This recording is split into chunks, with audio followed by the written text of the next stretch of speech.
রহিম আসসালামু আলাইকুম। আমি মোহাম্মদ সুমন তালুকদার, আমার পিতা সৌরভ হোসেন তালুকদার। আমরা দুই ভাই দুই বোন।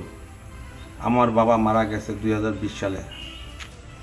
আমার বড় ভাই বাইরে থাকে। আমার দুই বোন ভোলাতে প্রাইমারিতে চাকরি করে, প্রাইমারি টিচার। আমি মোহাম্মদ সুমন তালুকদার, আমি সরকারি জব করি ভবানী হাসপাতাল। আমার বাবা 20 সালে মারা যাওয়ার পর 21 সালে আমার চাচা শাহাদাত তালুকদার এবং আমার চাচাতো ভাই সাদ সুরুজ তালুকদার, আমার বাবার সাথে একটা মৌখিক এওয়াজ বন্টন হয়। আমার বাবা মারা যাওয়ার পরে তারা এওয়াজ ভঙ্গ করে তাদের জমিন তারা বিক্রি করে, আমাকে যে জমিন দিছে ওই জমিন তারা বিক্রি করে ফেলে। বিক্রি করে আমার জমিন এখন আমাকে দিতে চায় না, আমাকে জোরপূর্বক মারধর করবে এবং আমার জমিনে গেলে আমার প্রাণনাশের হুমকি দিচ্ছে। আমার এই জমিনের মালিক দেখেন, এই জমি দলিলের মালিক আমি নিজে এবং আমার বাবা।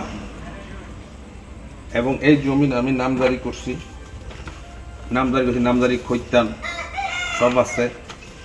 টোটাল 16 ঘন্টা জমিনের নামজারি করেন না আমার নামে। এখন আমি উপায় না পেয়ে থানায় একটা ডায়েরি করছি।